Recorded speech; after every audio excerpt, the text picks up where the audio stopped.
दुनिया रचने वाले को भगवान कहते हैं और संकट हरने वाले को हनुमान कहते हैं। भगवान श्री राम के सबसे बड़े भक्त हनुमान जी के चरणों में सादर प्रणाम। हनुमान जी प्रभु श्री राम के कितने बड़े भक्त थे, इस बात से आपको पता चलेगा।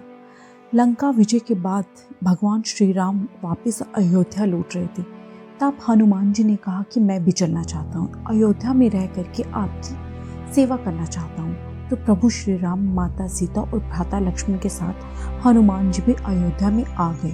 और एक दिन उन्होंने देखा कि माता सीता अपनी मांग में सिंदूर भर रही हैं। तो उन्होंने पूछा कि माता सीता, आप ऐसा क्यों कर रहे हो? तो माता ने उत्तर दिया कि मैं ऐसा इसलिए करती हूँ ताकि प्रभु की उम्र लंबी रहे, वो हमेशा प्रसन्न रहे। ये बात जैसे ही हनुमान जी ने सुनी तो उन्होंने सारा सिंदूर अपने ऊपर डाल लिया। वो सिंदूरी हो गए और प्रभु श्री राम के पास पहुंचे। भगवान ने पूछा, ये क्यों कर लिया? ये किसने बताया तुम्हें हनुमान? तो हनुमान जी ने उत्तर दिया, माता सीता अपनी मांग में सिंदूर भरती हैं आपकी लंबी उम्र के लिए, आपको प्रसन्न रखने के लिए। तो मैं भी चाहता हूँ कि आप हमेशा प्रसन्न रहें, आपकी उम्र लंबी हो और मैं हमेशा आपका सेवक बना रहूं, इसलिए पूरे शरीर पर सिंदूर लगा लिया। इस बात पर प्रभु श्री राम को हंसी तो बहुत आई, लेकिन अपने भक्त की भक्ति को देख करके अपने दिल में उन्हें और जगह दे दी। तो आइए बात करते हैं हम भगवान श्री राम के सबसे बड़े भक्त हनुमान जी की। हनुमान महाराज जी से 5 बड़ी बातें जो आप सीख सकते हैं। नमस्कार दोस्तों, मैं हूँ राधिका और स्टोरीज बाय राधिका में एक बार फिर से आपका स्वागत है। सीखने वाली सबसे पहली और बड़ी बात है बल और बुद्धि में संतुलन बनाए रखना।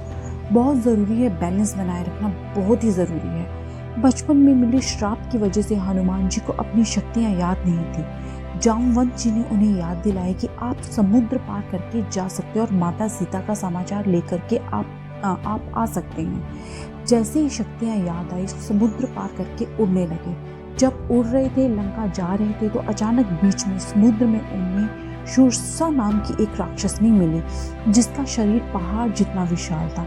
उसने हनुमान जी का रास्ता रोक लिया और कहा, मुझे तो देवताओं ने भोजन दे दिया, अब तो मैं ये भोजन करूंगी, तुम्हें यहाँ से जाने नहीं दूंगी। हनुमान जी ने बताया कि वो क्यों जा रहे हैं। माता सीता का समाचार लेने के लिए जा रहे हैं, वापस आएंगे। और कहा शूरसा से कि वापस आने पे मैं उसके पास आऊँगा और तब आप मुझे अपना भोजन बना लेना, मुझे खा लेना, मुझे कोई दिक्कत नहीं है, लेकिन इससे पहले मुझे जाने दो। शूरसा ने कहा, नहीं, मुझे भगवान ब्रह्मा ने वरदान दिया है कि जो यहाँ से जाएगा, अगर उसे समुद्र पार करना है तो पहले उसे मेरे मुंह में जाना होगा और बाहर निकलना होगा, तब जाकर के वो यहाँ से जा सकता है, वरना ऐसा हो ही नहीं सकता।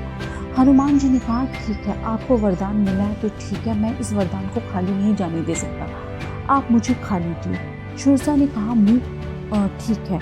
उसने अपना मुँह खोला। कहते हैं कि 1 योजन का मुँह खोला शूरसा ने तो हनुमान जी 2 योजन के हो गए। उसने 2 योजन का मुंह खोला तो हनुमान जी 4 के हो गए। उसने 4 योजन का मुंह खोला तो हनुमान जी 8 योजन के हो गए।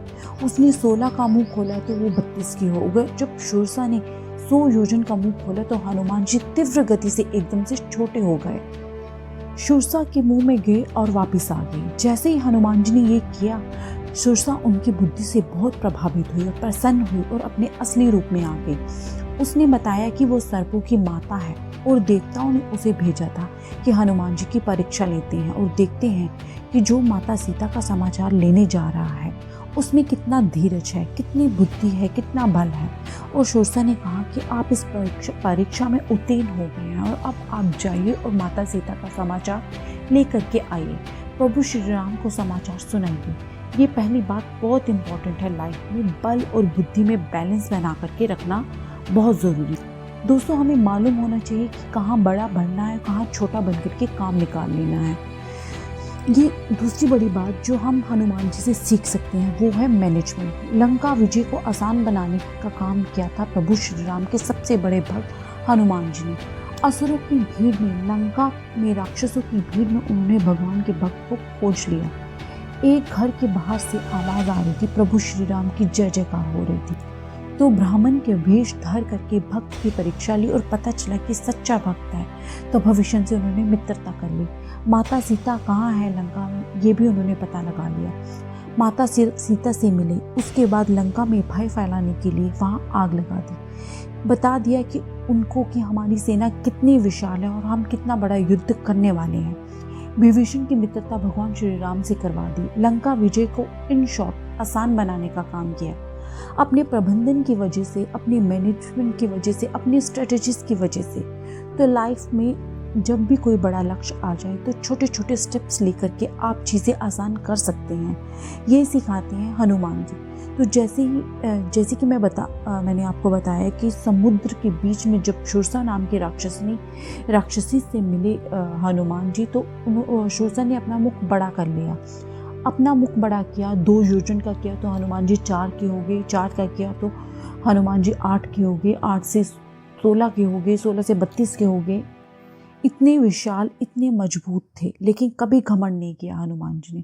माता सीता का समाचार लेकर के जब वापस लौट आए, प्रभु श्री राम को समाचार सुनाया तो जामवंशी गुणगान करने लगे हनुमान जी का। वाह हनुमान जी, आपने तो कमाल कर दिया। लंका में आग लगा करके आ गए, दुश्मन की सेना में भय फैला दिया और कहने लगे प्रभु हनुमान ने सब कुछ कर दिया। हनुमान जी कहने लगे नहीं, मैंने तो ये सब नहीं किया। प्रभु श्री राम ने कहा कि हनुमान तो मना कर रहे हैं। जामवंत ने कहा कि नहीं प्रभु, हनुमान जी ने ही ये कमाल किया है, ये सब हनुमान जी ने किया है। तो इतने में हनुमान जी ने फिर कहा कि नहीं प्रभु, ये मैंने नहीं किया। तो भगवान श्री राम ने कहा कि हनुमान, अगर तुमने नहीं किया तो क्या मैंने किया है? हनुमान जी ने कहा हाँ प्रभु, आप ही ने तो किया है, आप ही के आशीर्वाद से तो ये सब संभव हो पाया है। मैं तो सिर्फ एक निमित्त मात्र हूँ। ये तीसरी लर्निंग यही है कि जीवन में कभी अहंकार मत आने दीजिएगा। विनम्र बनकर रहिएगा, क्योंकि विनम्रता महान लोगों की पहचान होती है। हनुमान जी में अहंकार नाम की चीज कभी आई ही नहीं। वो हमेशा भक्त बनकर के रहे और भक्ति में लीन रहे। जब हनुमान जी अपनी शक्तियों की याद आ गई तो उन्हें मालूम चला कि वे कितने शक्तिशाली हैं और उड़ करके एकदम से लंका में पहुंच गए। माता सीता के पास पहुंच गए और उनका समाचार ले लिया। वो चाहते तो पल में माता सीता को छुड़ा करके वापस प्रभु श्री राम के पास ला सकते थे, लेकिन उन्होंने ऐसा नहीं किया। माँ जब उनसे मिली तो रूठ गई। हनुमान जी से कहने लगी कि प्रभु श्री राम को गुस्सा नहीं आ रहा, वो चाहते तो वो पल में मुझे यहाँ से लेके जा सकते थे, लेकिन वो ऐसा नहीं कर रहे। हनुमान जी ने कहा माँ, मैं अभी आपको लेकर के जा सकता हूँ, लेकिन आदेश नहीं है। दूसरी बात, प्रभु श्री राम खुद यहाँ आएंगे, रावण का वध करेंगे और आपको ससम्मान ले जाएंगे। मैं रावण की तरह आपको यहाँ से चुरा करके नहीं ले जा सकता। भगवान आएंगे, रावण का वध करेंगे और आपको ससम्मान पूर्वक ले जाएंगे। आप थोड़ी सी प्रतीक्षा कीजिए, अभी आदेश नहीं है। चौथी बड़ी लर्निंग यही है कि अपनी भावनाओं को कंट्रोल करना सीखिए, अपनी भावनाओं को काबू करना सीखिए। जब माता सीता को हनुमान जी ने देखा उस हाल में, अशोक वाटिका में उदास थी, वे रो रही थी, परेशान कर रही थी, तो हनुमान जी को भी गुस्सा आया। उनको भी लगा कि मैं अभी माता को यहाँ से ले चलूँ, लेकिन उन्होंने ऐसा नहीं किया क्योंकि प्रभु का आदेश नहीं था। अपने इमोशंस को कंट्रोल किया और माता से कहा कि थोड़ी सी प्रतीक्षा कर लीजिए, प्रभु आते ही होंगे, अभी मुझे आपको ले जाने का आदेश नहीं है। वरना हनुमान जी चाहते तो पल में ये काम कर सकते थे। उन्होंने ये भी नहीं सोचा कि अगर मैं ये काम कर लूँगा तो दुनिया क्या कहेगी। अपने स्वार्थ को आड़े नहीं आने दिया। दुनिया कहेगी वाह क्या कमाल कर दिया, ये तो अकेले ही लेकर के आ गए, लेकिन प्रभु का आदेश नहीं था। इमोशंस को कंट्रोल किया और यही स्थिति थी उनके सम्मान की, और उस स्थिति का सम्मान किया। ये सिखाते हैं हनुमान जी। और आखिरी में सबसे बड़ी बात, 5वीं बात जो सीखने वाली है कि यस मैन बनिए, हाँ कहिए, हाँ कहते रहिए, ना मत कहिए। हनुमान जी ने कभी ना नहीं कहा। उनसे कहा गया ये काम कर दोगे, बोले कर देंगे। समुद्र के ऊपर से उठ करके लंका जाना है, चले जाओगे, बोले चले जाएंगे। जब लक्ष्मण युद्ध में मूर्छित हो गए, वैद्य जी ने कहा कि संजीवनी बूटी चाहिए। कहाँ लंका और कहाँ हिमालय? बोले हिमालय में मिलती है वो संजीवनी बूटी, अगर सूर्योदय से पहले रात में उसको यहाँ पे लेकर आना है तो लक्ष्मण जी के प्राण बच सकते हैं, वरना नहीं। हनुमान जी से कहा गया कि कर दोगे ये काम, बोले कर देंगे। ना नहीं कहा, क्यों? कोई दूसरा होता तो कहता कि लाओ बताओ कैसी होती है संजीवनी बूटी, मुझे बताओ, मुझे तो पता ही नहीं है, थोड़ा बताओ तो सही। कुछ नहीं पूछा, बोले हिमालय पे मिलती है ना। तो इसलिए वो हिमालय की तरफ चल गए। कहते हैं कि विद्युत की गति से, लाइटनिंग स्पीड से हनुमान जी वहाँ से गए। उस टाइम आकाश में एक रेखा सी दिखी जब हनुमान जी ने लंका से हिमालय की तरफ प्रस्थान किया। हिमालय पर पहुंचे, उन्हें वहाँ पे समझ नहीं आ रहा था कि कौन सी संजीवनी बूटी है, तो वो पूरा पहाड़ उड़ा करके ले आए। उनका एक ही संकल्प था कि लक्ष्मण जी के प्राण बचने चाहिए। प्रभु की आंखों में जो आंसू आए हुए हैं उन्हें और उदास नहीं करना है। प्रभु के चेहरे पर मुस्कान आनी चाहिए। उनके भ्राता के प्राण बचने चाहिए। वो पूरा लेकर के आ गए, लेकिन वो हिमालय पूरा लेकर के आ गए, लेकिन उन्होंने ना नहीं कहा। अगर आप भी लाइफ में कुछ बड़ा अचीव करना चाहते हैं दोस्तों, तो ना कहना बंद कीजिए, यस मैन बनिए। और जाते जाते हनुमान जी के पीछे की कहानी। हनुमान जी के पिता का नाम केसरी जी था। रामायण के अनुसार बचपन में हनुमान जी का नाम बजरंगबली था। हनुमान नाम कैसे पड़ा? खेल खेल में एक बार उन्होंने सूर्य देव को अपने मुंह में ले लिया। सृष्टि में अंधेरा छा गया। ये बात जब देवराज इंद्र को मालूम चली तो वे गुस्सा हो गए। अपना वज्र लेकर के आए और बाल हनुमान की ठोड़ी पर प्रहार किया। ठोड़ी टूट गई। ठोड़ी को संस्कृत में हनु कहते हैं। वहीं से उनका नाम हनुमान पड़ गया। आखिर में बस यही प्रार्थना है कि संकट मोचन संकट हर लो, मंगल के दिन मंगल कर लो। बड़ी आशा लेकर के आए तेरे द्वार पे। हम सब पर आशीर्वाद भगवान हनुमान का बना रहे, उनकी कृपा हमेशा बनी रहे। हम सबके अंधकार वे दूर करें, अपनी भक्ति में हमें रमा दे। हम सब में भी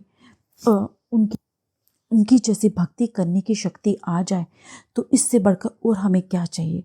तो इसी के साथ दोस्तों, मुझे सुनने के लिए एक बार फिर से आपका दिल से धन्यवाद। All the very best.